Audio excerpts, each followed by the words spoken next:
Hello, it's time to chat about all the books that I read in May, but before we do that, I have an announcement. The channel hit 1,000 subscribers last night, which is incredible. Thank you so much. I am so happy that you are all here. I'm filming this on June 1st and I'm vlogging this whole week, so more to come on that in next week's video, but for now, thank you. And I'm considering doing either a Q&A or a live.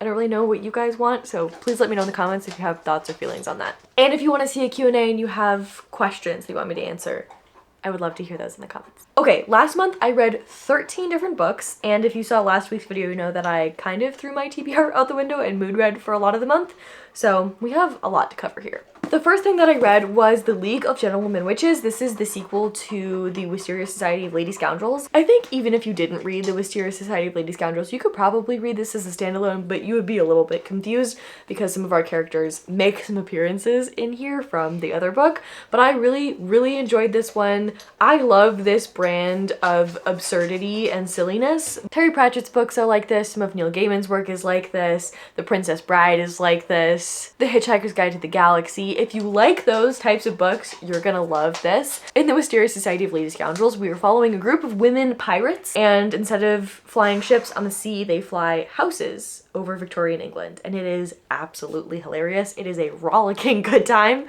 and this book is following a league of gentlewomen witches. The pirates and the witches are kind of in this battle against each other, and it is the same level of absurdity as the last book. These are romances.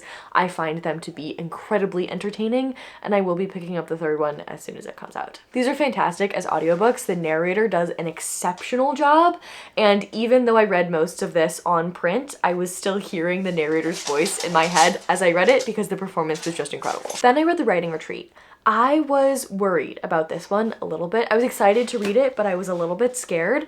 It was 5 stars. It was absolutely incredible. I loved every second of this. Me and thrillers haven't been getting along recently, but The Writing Retreat was so far up my alley. It was a beautiful little amalgamation of things that I love in literature. Our main character has been invited to this really exclusive writing retreat, and she is like obsessed with this author who is running this retreat. She's her favorite author, and we follow this small group of women who are at this writing retreat and this author woman who is a little bit out there. Things get really over the top. I loved this so much. It's definitely my type of thriller. I love a thriller that gets over the top and crazy, and this one definitely did, but it also still had a lot of the craft of writing, and we end up getting to see this story within a story because we are also reading excerpts from this book that our main character is writing while she's at the writing retreat. And we also get to follow the process of everyone at the writing retreat writing, and as someone who loves books and writing, I just thought it was really interesting to get that piece in a thriller. And the book that our main character is writing is kind of a horror book, so there's also that piece of spookiness in here as well. This gets erotic in a really weird way. It was just so good. Next, I DNF'd a little something different, and I know this book is beloved, but the writing style, I couldn't do it. I think the concept of this is incredible. We're following a love story of 2 different characters, and it's being told from everyone else's perspective. So we get the perspective of a squirrel, we get the perspective of a bench, we get the perspective of one of their teachers, some of their friends and roommates, and I really love the concept. I just didn't believe that these other people were so invested in these 2 people's lives that it was like their whole life revolved around this relationship that they're watching. It was just a weird dynamic. The writing style and I did not get along, but if you loved this book, I'm so happy for you. It's just not for me, and I think that if I continued to push through and read it, I would dislike it, whereas I would rather respect this from afar. At this point, I was still trying to complete the TBR, so I think one of the prompts that I had was read something that was inspired by the last TV show you watched, and I had watched Love is Blind, so I was trying to find a romance, and I ended up reading How to Not Die Alone, which is this incredible nonfiction about relationships. This is a reread for me. It's by Logan Ury. She is the relationship science manager at Hinge. She wrote this manuscript before she took that job. It's her philosophy on love and matchmaking and approaching relationships, and I just love this book. I think I'm going to continue to reread this book every year for the rest of my life because it just has so many good pieces of information, regardless of where you're at in the dating journey. If you're someone who hasn't dated before or hasn't dated successfully before, you're trying to get on the apps, you're trying to meet someone in person, you're trying to go on dates, tons and tons of really great information. If you're already in a relationship and you're thinking about moving in with someone or getting engaged or getting married, the book still has lots of really amazing information just about how to manage and be a good person and intentional about the relationships that you're in.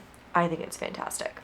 Next up, something that was on my TBR was House of Hunger. I absolutely loved this. The audiobook is fantastic. I love the print version as well. Despite throwing my TBR out the window, I did still have a really exceptional reading month. I did vlog the next couple of books. If you're interested in hearing more in-depth thoughts, I will link the video in the description and in the cards. I would say if you liked Carmilla, Woman Eating, A Dowry of Blood, and also if you liked The Writing Retreat, you would really enjoy this. It has this similar vibe of there's a group of young women who don't really know what's going on, and then there's this powerful woman who's kind of pulling strings, and there are dark things going on behind the scenes. In this book, we are following a young woman who is becoming a blood maid, and the nobility of the North drinks the blood of these blood maids to give them health and vitality and all these sorts of things. So it's a vampire adjacent story, and I absolutely loved how over the top this got at the end. I think you'll also enjoy this if you like books that are really slow burn, like gothic type books that then get really over the top at the end. Things like Just Like Home by Sarah Gailey,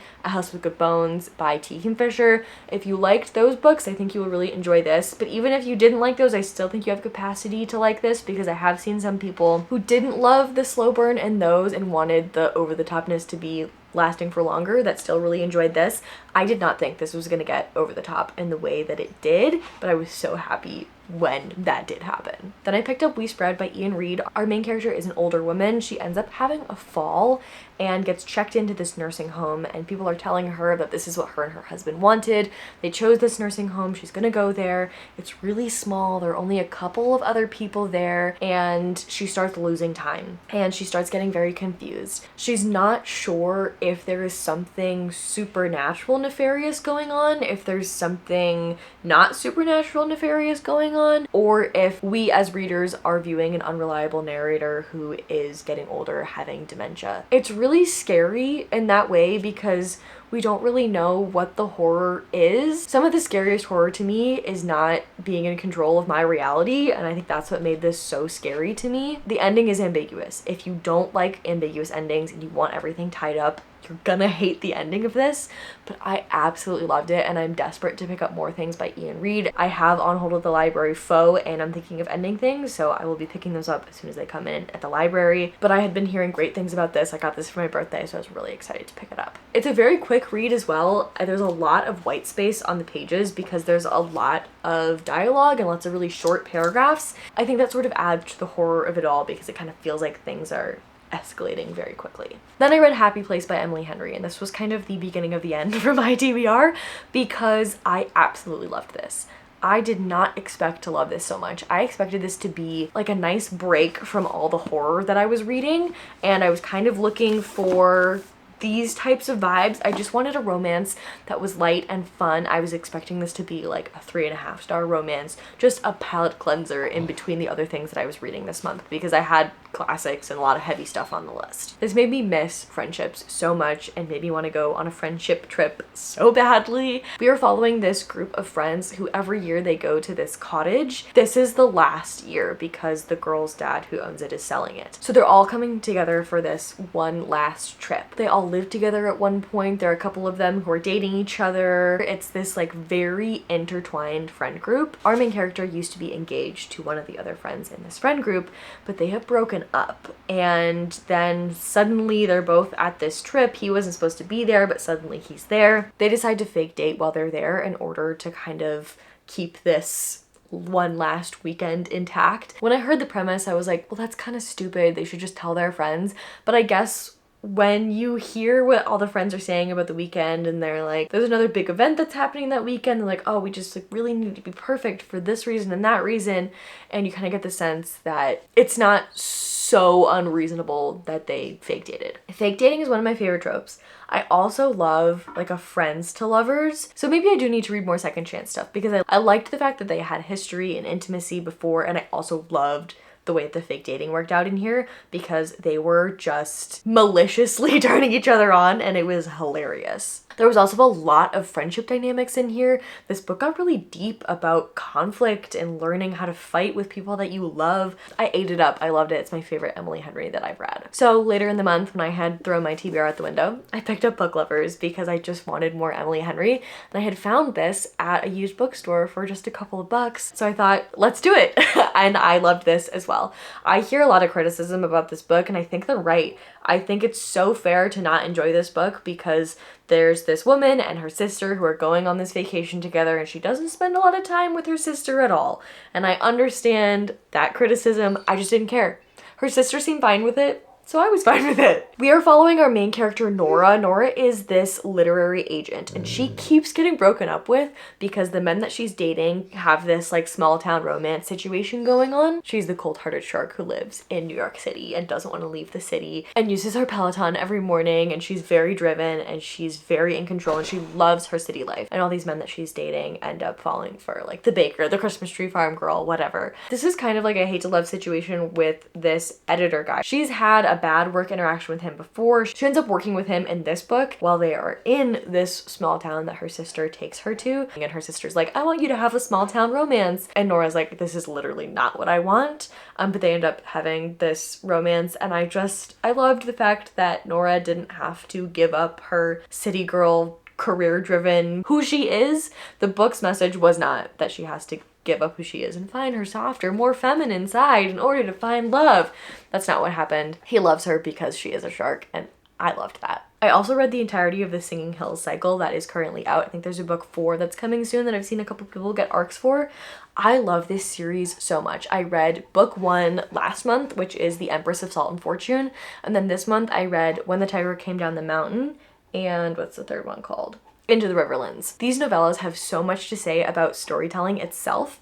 In the first book, we kind of get this setup. We have this cleric, and they have this bird creature called Almost Brilliant who has perfect recall and remembers these stories, and the cleric writes them down, remembers them. And that's like their whole religious order, is to collect these histories and remember them. Very much like that one guy in the Mistborn trilogy. If you've read Mistborn, you know who I'm talking about. Collecting history, very important. One of my favorite things about that trilogy, and something that I greatly enjoyed in these books because it's explored so much more. So in the first book, we see this kind of general storytelling arc, and we're getting mainly one big story, and we're discovering things about the world that we're in through that story. There's some twists and turns, and we're kind of getting to see how the cleric goes about their work. Then in the second book, we're getting this story that is told from 2 different perspectives because our cleric encounters a tiger, and they tell this story about a tiger and a human who get married, and they know the story from the human perspective, and the tiger is basically correcting them, telling the story from the tiger's perspective. We as readers get to see this really interesting commentary on who gets to tell the story and what story gets told based on who gets to tell it. And I thought that was so, so cool. And then in the third story, we are witnessing something important in history that the cleric is witnessing. Watching them go through this somewhat mundane, everyday, what their job is, that ends up turning into a very historic event that they are now going to have to go tell the story of. And I love this series so much. I'm so excited to see what book 4 is. I've been loving novella series recently, so I would love to hear in the comments if you have any recommendations. I've read Murderbot Diaries, the Wayward Children series, The Singing Hills, The Monk and the Robot duology. Oh, and the T. Kingfisher novellas, A Wizard's Guide to Defensive Baking, Illuminations, and Minor Mage. I read Illuminations in May. These are the books that I want to read before I go to bed, to wind down. They're the books I want to read in the morning when I'm still waking up. I just love these little middle grade magical moments. T. Kingfisher is my favorite author. It's such a comfort read for me. I'm sorry the tripod keeps moving. Sully is napping under it and he keeps flailing his lips around. In Illuminations, we are following this girl. She's in like 5th grade age range, and her family are illuminators. They're artists, so they paint these magical illuminations on things. Depending on what they paint, there's some sort of magic associated with it. So if they paint a cat with blue eyes, it keeps mice away. There are all sorts of illuminations of varying seriousness throughout the city, and it's kind of like how they protect and how the city runs smoothly. Our main character finds this box with a crow illumination on it, and the box has a really unique and cool illumination on it where it stops you from being interested in it. So as soon as she looks at it, she like turns around and walks away, but she kind of figures out a way around it and opens the box and lets something out. And then the crow illumination comes to life. We get an animal companion. The crow is hilarious. I had a fantastic time. I'm currently reading Minor Mage, which is the other one in this series, and loving that too. So if you loved A Wizard's Guide to Defensive Baking, you seriously have to pick up some of the other things in this series. A Wizard's Guide to Defensive Baking has gotten so big since the cozy fantasy craze happened. I've been seeing a lot of people recommend it, but I haven't seen anyone else talking about the rest of these books. So this is gonna be me shouting from the rooftops about Tiki Fisher. If you liked A Wizard's Guide to Defensive Baking, please pick up the other ones. I guarantee you will love them as well. This is the book that completely derailed my TBR. There's no way that I wasn't going to read this as soon as it came in the mail. I devoured this so quickly. This is R.F. Kuang's new release. It's called Yellowface. In this book, we are following our main character who has stolen the manuscript of her friend who just died. Her friend dies in front of her in this absurd, horrific, kind of stupid way, and she witnesses that. It's a very traumatic experience, and then she steals her dead friend's manuscript, edits it, and publishes it as her own work. Her friend Athena, who dies, is Chinese. The manuscript that she wrote, the book, is about Chinese laborers during World War I. Our main character, June, is a white woman. She steals Athena's manuscript and changes her name from Juniper Hayward to Juniper Song in order to sound kind of more ethnically ambiguous. This book is a scathing look at the publishing industry and the way that they kind of like cherry pick bestsellers with marketing budgets. It's also a really interesting look at book Twitter and being canceled as an author, and also there's a little bit of book talk and booktube in here, but I think the book Twitter is the most accurate of the three. We are watching June deal with the guilt of stealing her friend's manuscript and what that does to her psyche. It's very crime and punishment in that way, and I really, really enjoyed this. I could not stop reading this. I brought this around with me to so many different social functions where I would have no time to read, just in case my friends decided to ignore me, so that I could just sit in a corner and read this book, because it's all I wanted to do morning and night, read this book. I just had to know what would happen and where this would go, and I really loved where it went. I think R.F. Kuang is so smart when she writes. I think this would actually be a really great entry point into R.F. Kuang if you have been intimidated by Babel or the Poppy War trilogy, and if you don't typically read fantasy. I think this will be a really good fast-paced, shorter book to see if you like R.F. Kuang's writing style, because it definitely still feels like it's written by R.F. Kuang. Again, if you want more in-depth thoughts on that, I did vlog my experience reading that, so I'll link that in the description. Then I read Momfluence, which is a nonfiction about mommy influencer culture and mommy vloggers and mommy bloggers and mommy Instagrammers and moms who talk about their children and being a mom on the internet. It was very interesting and not the book that I thought it was going to be.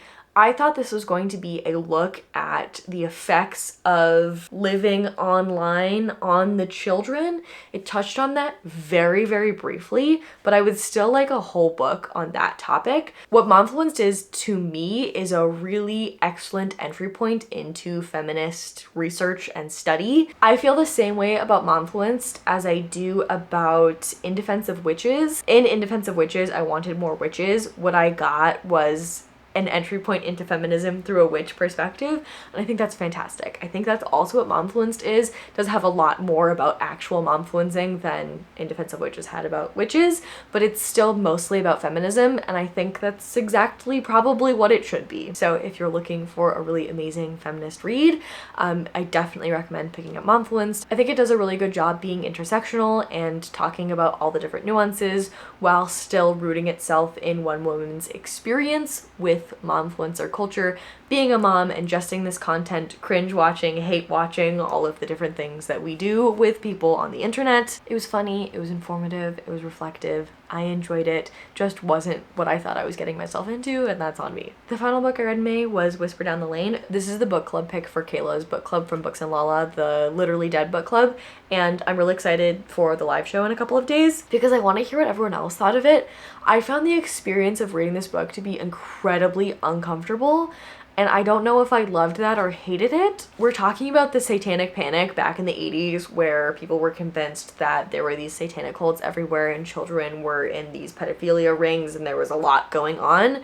And that's like the central story of this. We have this child who's just trying to do what the adults in his life want him to do, and he's trying to guess what the right answer is to all these questions, and it's just like very believable that this could have happened because it did happen. Then you have adults who are accidentally or not accidentally coercing this child into saying these awful things. Lives are ruined, people die, there are consequences to these lies that these children are spreading without realizing what they're doing. They're just trying to be good kids, and it's heartbreaking to watch. Then we're also witnessing the aftermath of that many years later when these children grow up, having to deal with the ramifications of what happened with the Satanic Panic from a couple of different angles, and just the guilt, having known that what you said hurt people, but also knowing that you were a child and the effects that that had on this person's psyche. It was just a really well done book, I would say. It's not the type of horror that I typically love. I don't love real life horror because honestly it's too scary. It just makes me uncomfortable. I like the spooky scary skeletons, I like the ghosties, I like all of that supernatural stuff because it's very easily removable. I can be scared in the moment and then I can still sleep at night. With stuff like this, it gets a little bit too spooky for me. I think it was a very well done book. I will be picking up more from this author. I've reserved Ghost Eaters from my library because I'm interested to see what he does with a more supernatural situation, because I think that one is more supernatural because of the ghosty situation. I think there's a drug that allows you to talk to ghosts. I think that's what the premise is. Interested to see what he's done. That just came out this year, and Whisper Down the Lane came out in 2021. The Master and Margarita was also my TBR. I did not finish this. I got 26 pages in. I was very confused. I was not in the mood to use my brain this month. I will pick this up when I'm in the mood for a classic. I thought it was going to be May. It ended up not being May. I will return to this in the future. I also got halfway through Middle Game, but I am still reading it. I'm just taking my time with it. I am loving it. It is exceptional. I will give you final thoughts whenever I finish that. It might be in June. It might be in July. I don't know. I have to be in a very specific mood to read that, especially because there are lots of content warnings that go along with that book. I want to make sure that I'm only reading it when I am in a good mental state. Okay, we did it. That's everything that I read in May. Thank you guys for hanging out with me. I would love to hear what you read last month. Let me know in the comments. Let me know what you thought of the books that I read or DNF'd. As always, I absolutely love reading your comments. While you're down there, if you have opinions on whether I should do a live stream or a Q&A, I would love to hear that too. If you have questions, put them in the comments. I love you all. I post every Sunday at 11 a.m. Eastern, so I will see you next week. Until then, happy reading. Bye.